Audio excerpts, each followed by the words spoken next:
Do exorcisms intrigue you?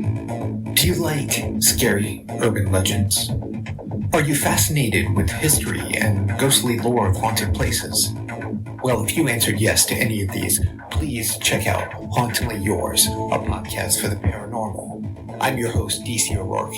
I invite you to get together with me and the rest of our para family each and every week to hear haunting tales from across the globe. The show is available on all podcast players. Please do not forget to review and subscribe.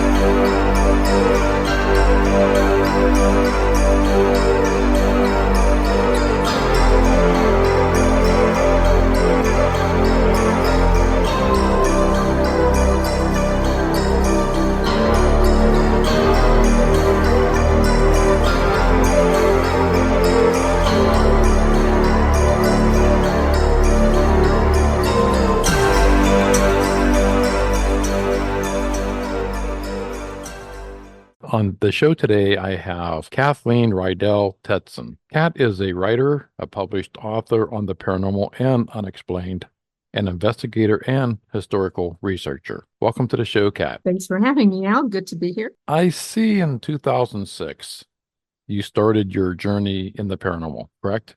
Correct, yes. Paranormal, not that I didn't like a good scary movie, because I love those, but, believing in ghosts or not really wasn't a part of my world at that point. And I went to a dinner with my husband and my sister at a wonderful restaurant called The Whitney in Detroit. And back then, The Whitney wasn't known as being haunted. It was just this 5-star restaurant in this beautiful mansion. And after dinner, we kind of walked around this incredible home, and my sister was taking pictures. And the next day, we kind of looked at her pictures, and we saw this one that was very strange. And it looked like this tornado on its side coming around the corner of the elevator on the second floor. I sent that photo out to an acquaintance of mine who was a forensic photographer. He worked for the FBI contractor. And I thought, oh, he'll be able to tell us what it is. And at first he thought it was dust, which I thought was ridiculous because it didn't look anything like dust. And he introduced me to the fact that dust can look like a lot of weird stuff in photographs. But after he analyzed it, he figured out it's not, I don't think it's dust. And he did not know what it was. That got me curious. And we connected with a paranormal team back then called Highland Ghost Hunters. And for about a 1-year period, we investigated the Whitney. Just out of curiosity, to be honest. I mean, my sister Bev and I had been authoring books on Michigan for a long time. Nothing to do with the paranormal, about travel and stuff like that. I had my first paranormal experience at the Whitney, which blew me away. We recorded our first EVPs at the Whitney, and it went from there. And our journey continued. When you say you started out was that with your husband and your sister? You did it as like a team, or? No, it was mostly my sister and I. My husband was really involved in finance, his work, and wasn't that much into paranormal stuff. So it was pretty much my sister and I, and then Highland Ghost Hunters, and we worked with many other teams after that too. And not that my husband didn't believe, he supported us, but he had his work to do. So my sister and I. I see you're from Michigan, and many of your books are reference to the state as well. Right. Anything outside of Michigan, or are you just in that area? My sister and I traveled across the U.S. We've been from Philadelphia all the way down to Louisiana, investigating some of America's most haunted, supposedly most haunted. But our primary focus for the book project was Michigan, and we did over 350 investigations. I stopped count at 350 just in Michigan. It wasn't unusual for us to drive 10,000 miles a year just in Michigan investigating. So it kind of it wasn't a hobby, it became a full-time commitment. In your writing process, is it hard to separate folklore from fact? Yes, that was the purpose of our book. There are so many urban legends, and our goal was to disprove the urban legends and find the real historical facts behind what was going on. And it would sometimes take us months of research just on one story to get the true historical facts. And what we found out is that the urban legends sometimes had an element of truth, but were mostly just stories. And that the actual history is sometimes more interesting than the legend. So, yeah. Yeah, sometimes those stories grow over time. You know what I'm saying? Oh my You know, goodness, absolutely. it's like Yeah. sitting around a campfire and you say something, sometimes it comes back around. It's completely, Yes, yeah. that's so true.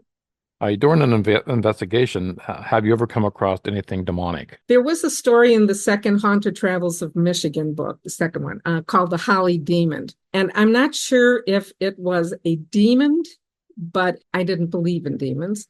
But some really unusual things happened during that investigation that blew me away. And, it took place in a town in Michigan called Holly, Michigan. And a woman who owned an antique store with her husband at the time. And the minute she married him and she moved into his house and started working at the antique shop, weird things started to happen. And she saw this half human, half lizard in her basement of the antique shop. She thought it was a demon. I won't get into a lot of detail, but things happened and I completely discount it wasn't something demonic and there was an exorcism involved. And we recorded some things to this day I can't explain. So again, I'm not going to say it was a demon, but there was something really strange going on. And we identified something that had happened in Holly, Michigan over like 150 years ago that connected this woman with events that happened in Holly, Michigan way back then. So it kind of put the whole package together. So that was as close as I got to a demon. Yeah, sometimes people they confuse an angry spirit with a demon, Yes, yes. Way I look at it, these are dead people that you're dealing with. So if you were angry or mean in your life, I imagine you're going to be mean and angry when you're angry. Absolutely. in death, And here's the big error that a lot of investigators overlook. Is it always the soul, the energy, the consciousness of a once living person? Who's to say that we're not connecting with a consciousness in another dimension? I've been researching quantum theory and string theory for many years, and they think there's as many as 11, 12 or more dimensions. It's a fascinating belief that and I do actually. So, we have to keep our mind open to what it is that we're really communicating with. Exactly. Do you believe knowing the history of the building you are investigating is important? I think I know that answer. Yeah, I think you do too. And absolutely, that's what it's all about. Connecting the history to the haunting. Now, sometimes you can't, you just lose history to time. But a lot of the investigations or cases we worked at, if you work hard enough, you can find history that would connect something. Yeah. Yeah, because I've had past guests on, mainly psychics, mediums. They don't want to know the history because they want to go into with a clean slate. Yes. And some investigators as well. I personally think that history plays a vital role in everything, the person and the building. Absolutely. And sometimes I will do an investigation without researching the history. And if we record something, that's when I'll really dive in, because when you're doing historical research, it is not an easy process. It's not like you're investigating a well-known person where information is everywhere.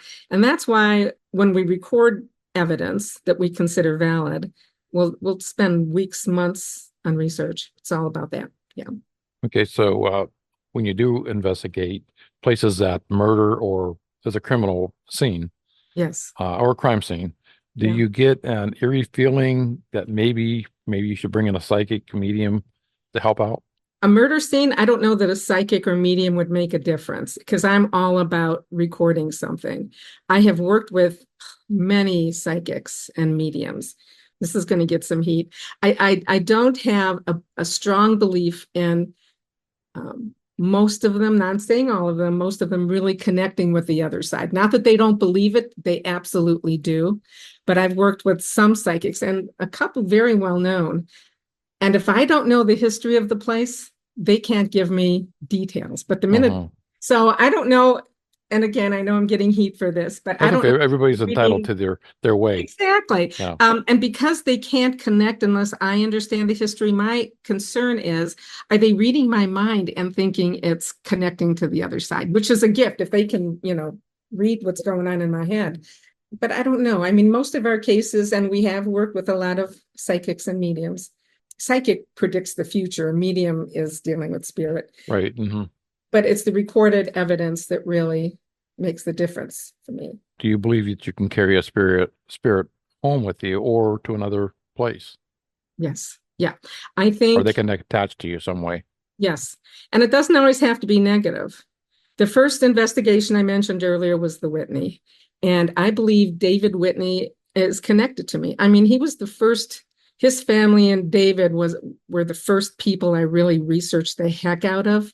And I got to feel like I knew him personally because of all the research. And he has come out and we've recorded his voice on a couple of investigations. And he's not, if he's with me, he's not a negative presence. Doesn't always have to be bad. What type of tools do you use in an investigation?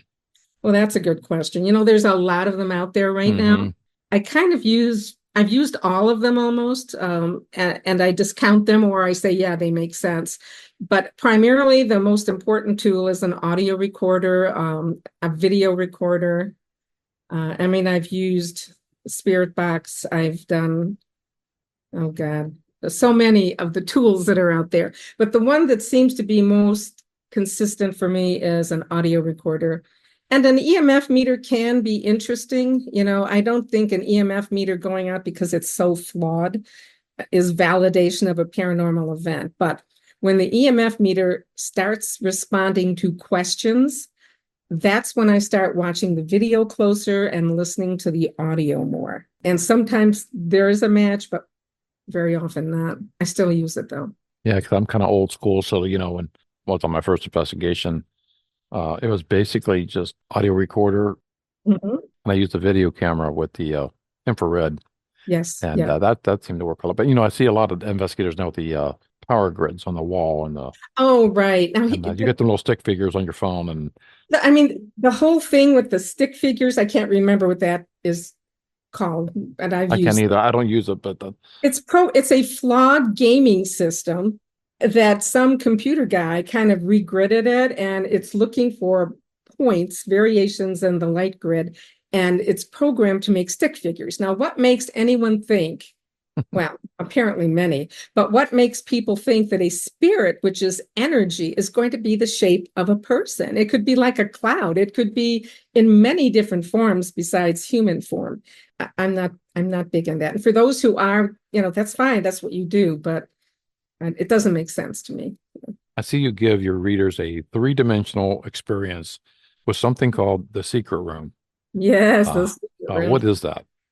It's a website that we have developed, and each story has a code to get into the secret room, which is where they will find audio. When we talk about evidence we've recorded or the investigation, they can get into the secret room and see the audio or the video and ultimately decide for themselves. I'm not here to tell you what's haunted or not. You make that decision, but that's what it is. That sounds pretty cool. Getting people involved in it took a while to develop that, but I wanted the book to be as honest as possible and for the reader to actually immerse themselves if they want to in what we did. Yeah. You started out as a skeptic. Yes. What do you have to say to other skeptics out there that are saying this is all BS? I say, I get it. I absolutely get it. A skeptic is someone who's never had a paranormal experience, and that can change your life tremendously. That's exactly what I did a seminar a couple of years ago, and this gentleman showed up at the library for the seminar, and all he did was to come to cause trouble. Say yes. we're nonsense, it's BS, and we're making this stuff up, and I said the same thing that you just said. That's fine. I hope you never do experience it, because it's people who, have never experienced cancer or Alzheimer's or paranormal. They have no idea. They can say, "Oh, I'm sorry." They don't know. They have no idea. That's why I never question my guests that come on. It's been abducted by aliens, or I don't know. We have to open our minds. It's your story, Exactly. I personally, my first book's coming out here pretty soon, and it's after 50 some years of in the works. Yeah, it was based on growing up in a haunted house. Yeah. So I know what I seen, I know what I felt, I know what I heard. Yes. My sister and others involved. So it wasn't just me. Right. I was a skeptic, and up until I was 12 years old. Yes. A lot of I us never were. believed in ghost or boogeyman or any of that stuff. Me, that was me. Yeah. And it changes, but sometimes those skeptics are there just to be rude and disrespectful, Hmm. and that is uncalled for. I don't know what their problem is, but it's not my problem. But I found out most of them people stayed to the very end were the ones who were on the fence. They really didn't. Yes. Well, the Uh, minute you give them an EVP, and you've investigated, and most investigators know most EVPs, electronic voice phenomena, are very quiet. They don't play well in a group, but I have a handful that are actually quite clear. And when they hear the voice and we can connect it to history, that opens their eyes a bit. We did an investigation in Bath, Michigan. And in 1927, May 18th, I believe it was, there was a school bombing. And this crazy guy named Andrew Kehoe, who was upset about taxing the schools, worked for the school. He was maintenance, and he blew the school up.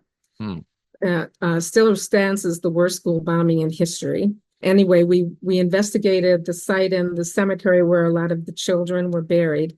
And I got a clear voice phenomena, the EVP, from this little girl. We asked her who her favorite teacher was, and she said, Mrs. Hart. And it was ridiculously clear.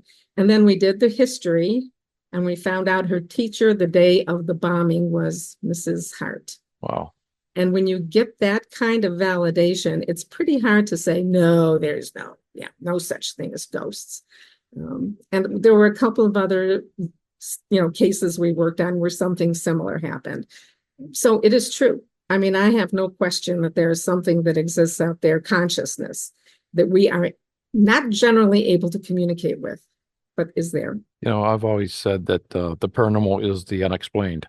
Yes. But isn't it cool when you come across the question is answered that you Yes. had, that there it is. Yeah. Yeah.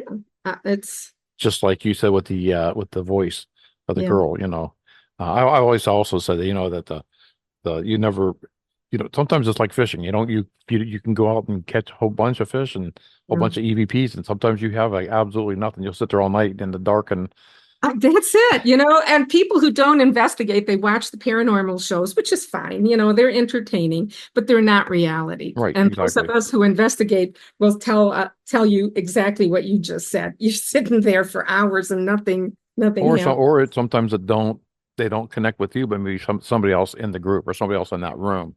Right. It's crazy.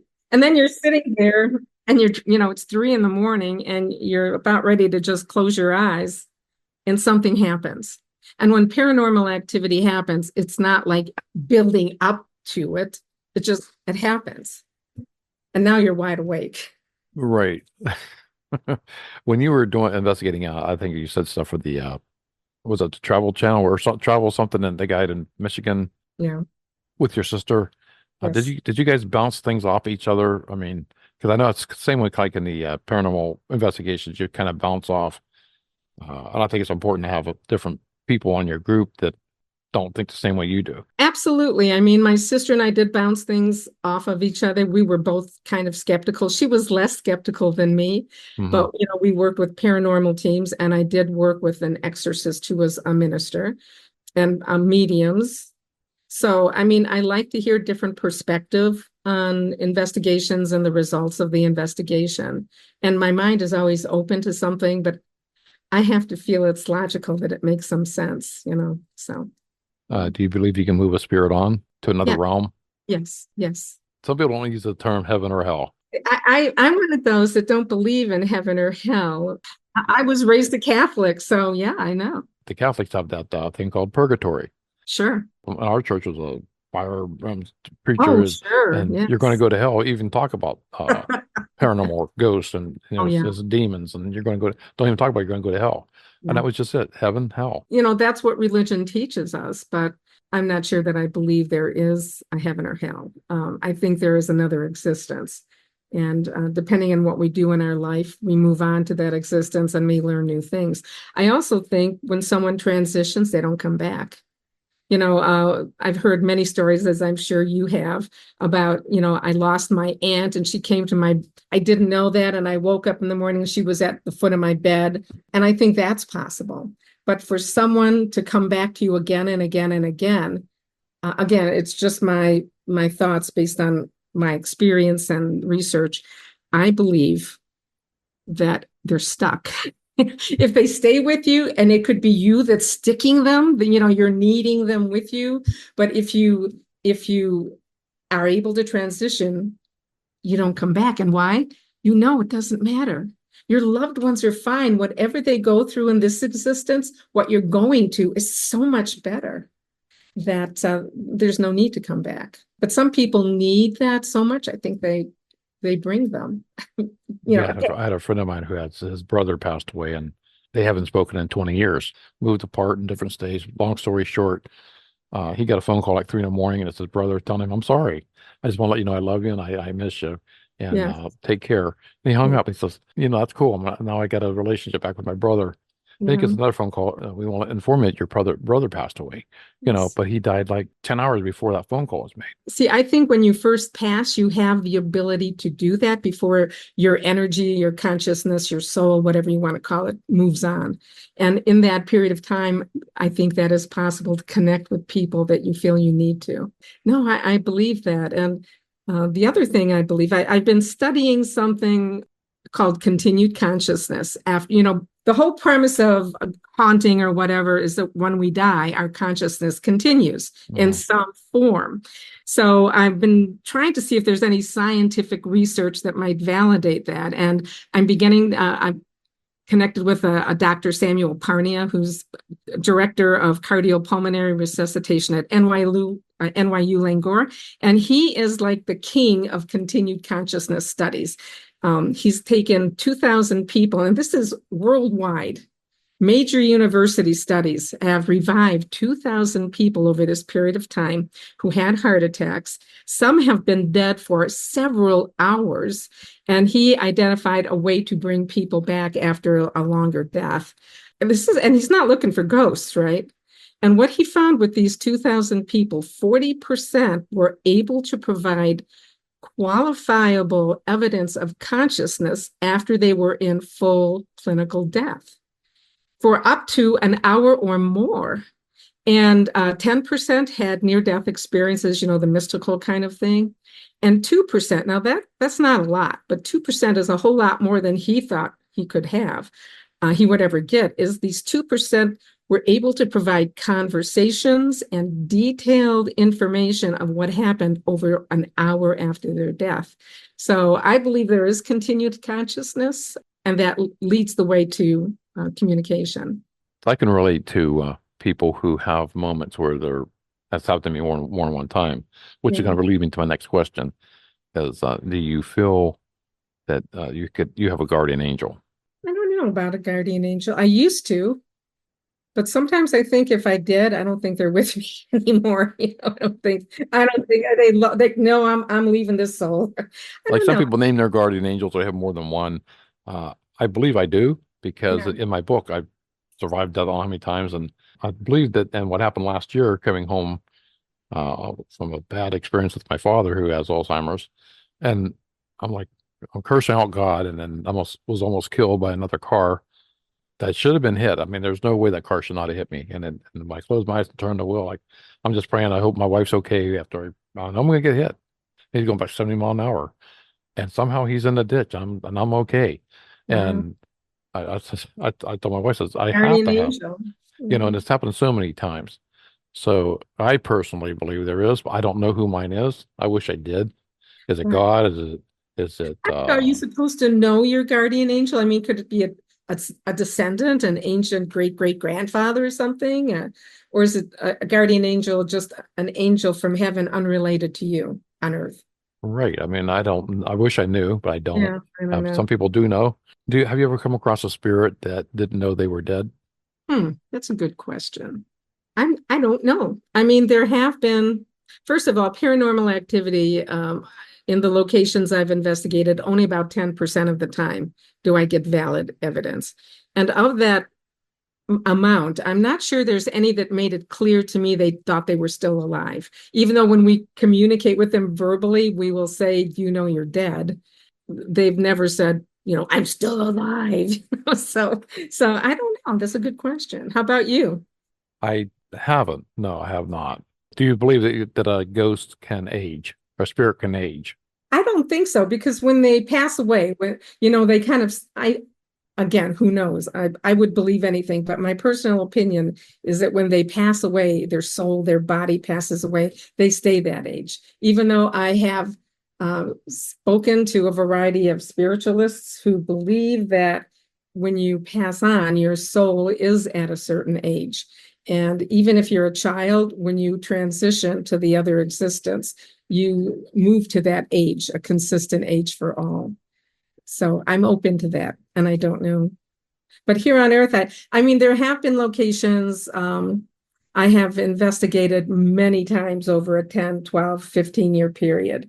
And I don't know that the few times we record something that it would suggest they have aged. And since I don't see them, I don't know. I don't know. Right. What I'm going to do, I'm going to take a short break here and come back and we'll continue the conversation. Do you hear that? Do you see that? There is more to what you see and hear in this shifted reality. I hear my guardian angel talking to me. This is Maria, and I have a guardian angel named Fija. Together, we will talk to you about the different shifted realities. Join us. You are listening to Ghosts in the Valley podcast. Have a peaceful day. Okay, I'm back with Kathleen. I had a couple more questions here. Shoot. Have you or your sister ever seen a ghost or an apparition? Never have. Because I know you got it with the EVPs and equipment, Right. but physically seeing a ghost or a spirit. No. My sister thought she did at one point, but we had nothing to validate it. But I've never seen anything even close. And I've been into some pretty creepy places. So, but creepy doesn't mean haunted, as you probably know. But yeah, I've never seen anything I would consider an apparition or a ghost. Nothing creepy. Yeah, like I never did either until the like in my book, the first day pulling up in the driveway, I seen her in a window. Windows are tricky. There's something called pareidolia, and there are reflections on windows that can look like something. And I've debunked a lot of the window, seen it in the window things. So I'm not saying yours was pareidolia, but it's always a question mark. Which had me question it as well, because nobody else seen it, but me. Yes. And it was 4 years later when we were moving out of the house. I seen her at the foot of my bed, so it was the same girl. This was an apparition. So that was and then leaving the house the next day, my family, I seen her in the window again, as it was the first day. A lot of people say they've never seen a ghost, or some will say they see multiple ghosts. Yeah, it's they probably have. I do think that our own consciousness is very unique to us. Sometimes the eyes see or look, but they don't see. And it's like you're in a car and you're stopped at a light and it turns green and you go, but there's a woman in a baby carriage, taking her baby across the street, and it's like, I didn't see her. So it's possible, that some people are more receptive to that than others. I personally have never seen one. We've had talk before, about, seeing is believing, and you have to experience it, to believe it, Sure. And I think that was with my mother. I got so angry with her during that process. Was my father and my mother never seen anything in the 4 years we lived there, not one thing. So actually, I was always making a thing up. I was always grounded for lying, exaggerating the truth. But it was my sister, my brother, my two uncles, a friend that spent the night. So there's more than just me. Right. It saw the apparition? I don't know how to say it. It's the spirit activity. The pounding on the walls, somebody being thrown off the porch. Somebody being thrown out of the bathroom. It was very violent on a couple of them. My sister and I and my brother, we had nothing violent. Bond of the young girl I was connected with, I even named her Alice. Wow, okay. But when we moved out of the house, the people that moved in after us, it was extremely violent. And then the No. house burned down in 2005. So I don't know. I'm doing research right now on the house itself, Yes, and I have to, and since it's hard to get research on a house that's burned down, it is hard. the Yeah. records. Yeah. And so I'm going to the city hall, I'm going through the library, I'm going through old phone books, because you can get a lot of information off of old phone book. I don't know if you are a member of Ancestry, but you can, on the click of a button, find out all kinds of information about the history of a home by the address. So, and the owners, so That's same thing with the old phone books. If you look in like 1964, I typed in your name, it'll come yes. up what you did for a living, your husband did for a living, and Okay. where Right. so it's pretty cool. But then I take that name, then I can do research off that name. Yes, on the name. Yeah. That's how I'm doing it. I'm back to about 1925, I think, right now. Okay. And yeah, so going on to the next question. I see you have the Haunted Travels of Michigan book series. Right. How many is in that series? There's a trilogy, so there's 3. I have a new book that came, well, it's not that new. It was released in 2019, I think, or 20. And it's called Stepping into Darkness.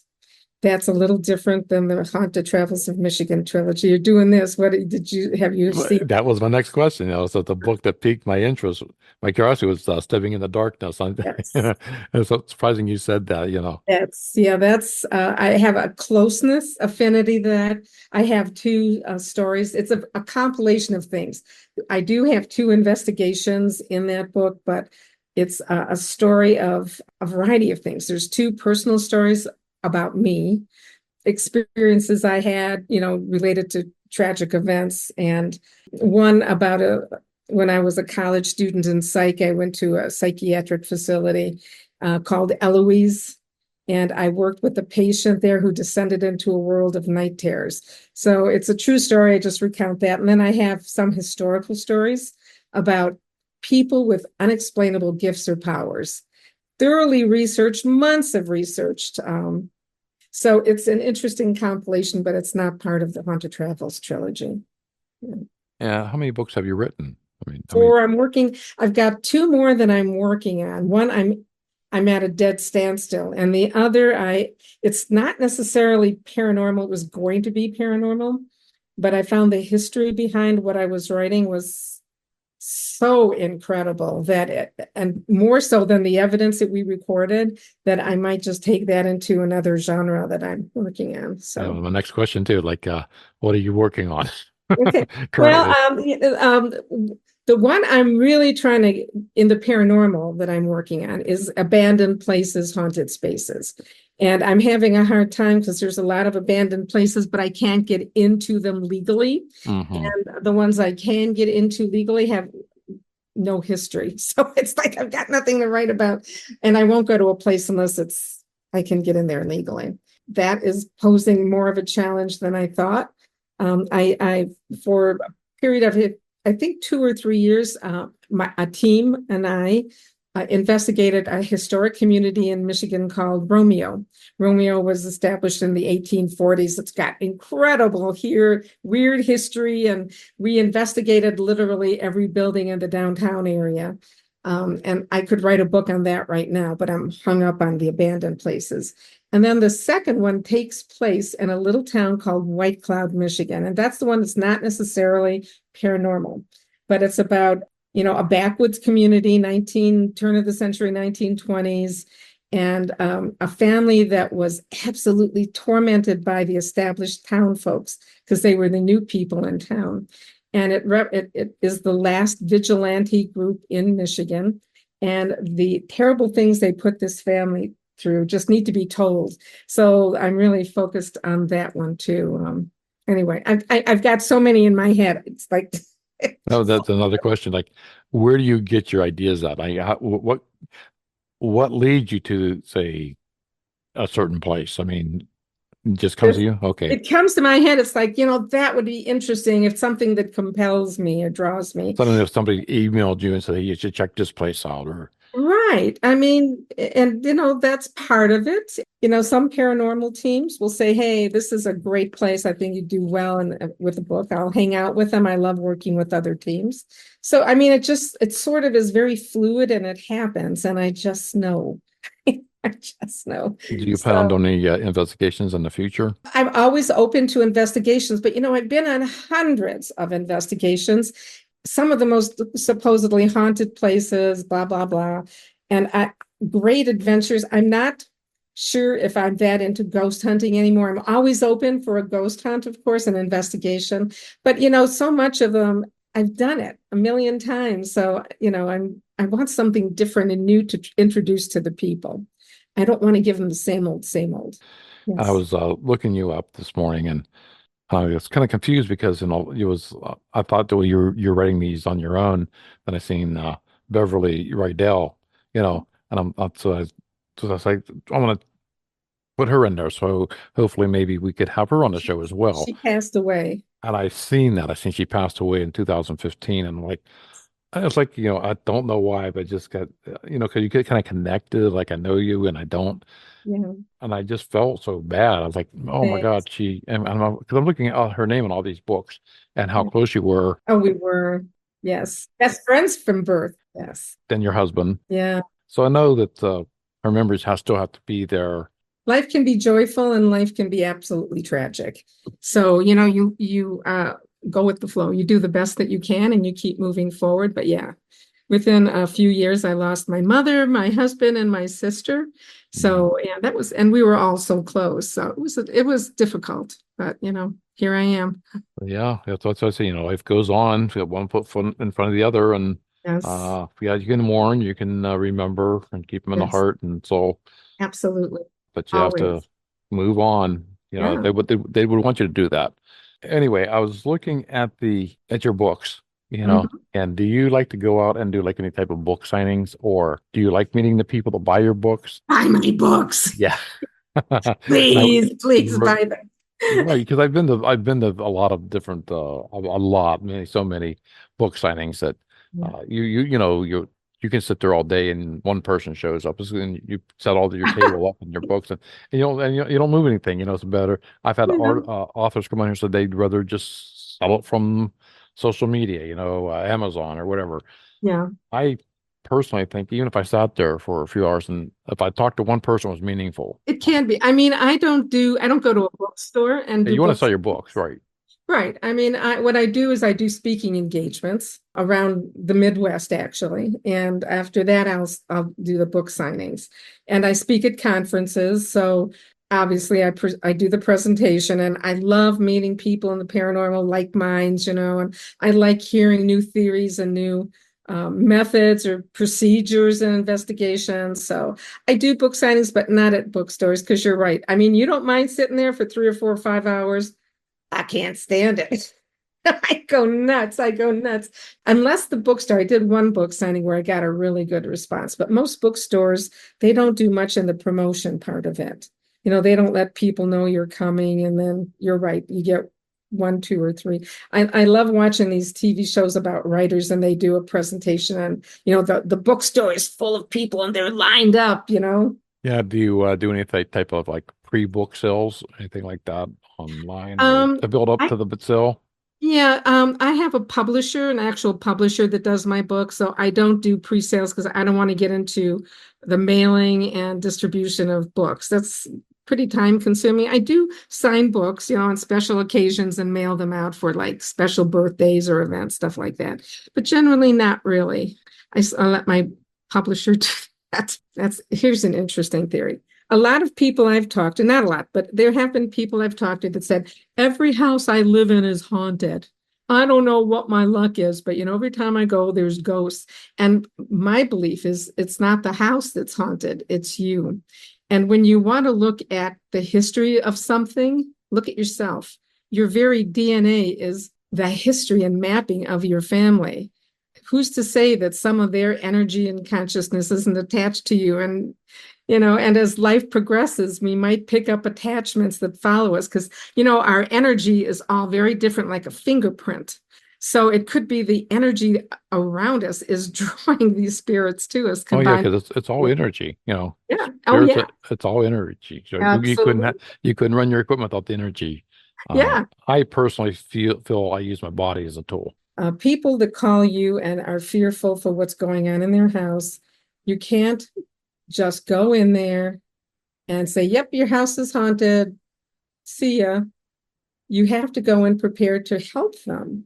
And it's hard to help them unless you really understand what the haunting is about. And some people think you can sage a house and it's going to be clean. It doesn't work that way, from what I've been told. You know, you have to know what you're dealing with, and sage can just work it up even more. So I would get stories from and back then there was no Google or. It wasn't easy to do research. I had to go just towns and city halls and a lot of time do it back that way, you know, or even my stories, you know, I had to go through newspapers, Cleveland Plain Dealer, Pittsburgh, so all around. I was from my area, so that's how I did it. And I know it's been so much easier now today with the internet. But it can still take months, you know, because records can be misspelled and they have wrong information. So there's a lot of cross-checking. And when you're dealing with an average person, especially in the time period you're talking about, there were so many abusive, horrible deaths and murders that just were not recorded by anybody.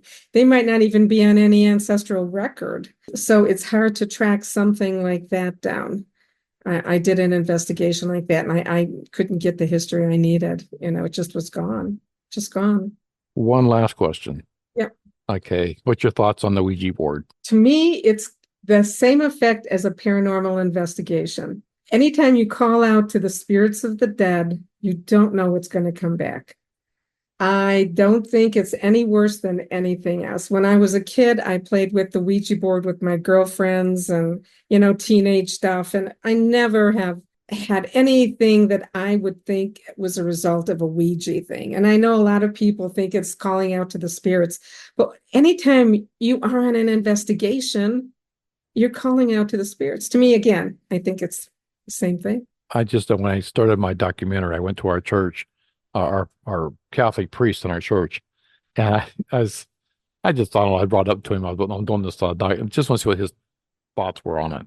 Yes. And he was so interested. Really? Telling me stories about what went on in the Vatican and underneath the Vatican. Okay. And Yes. he had his own stories I listened to. And then he says, I don't have a problem with these, but beware, there's a fine line between an evil spirit and a demon. Yes. Bad spirit and a demon. Yes. You know, it's very easy to cross that line. Yes. Or leave a portal open. Yes. He says, that would be my only suggestion, and stay away from Ouija boards. And that was the last thing he said. Stay away from the what? Ouija board. Oh, really? So he was, well, I mean, it's not a Christian device, that's for So sure. I'm like, okay, I was just surprised he even talked to me about it, you know?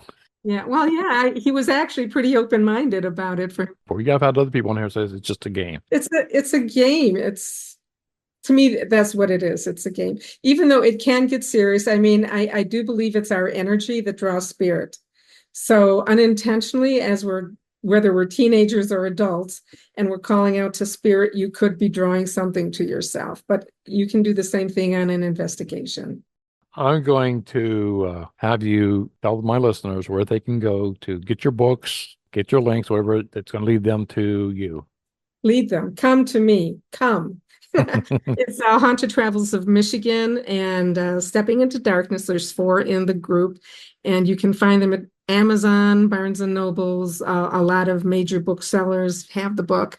My website is hauntedtravelsmi.com. You'll see a lot of information. I've got some videos up there. You'll see where our secret rooms are located.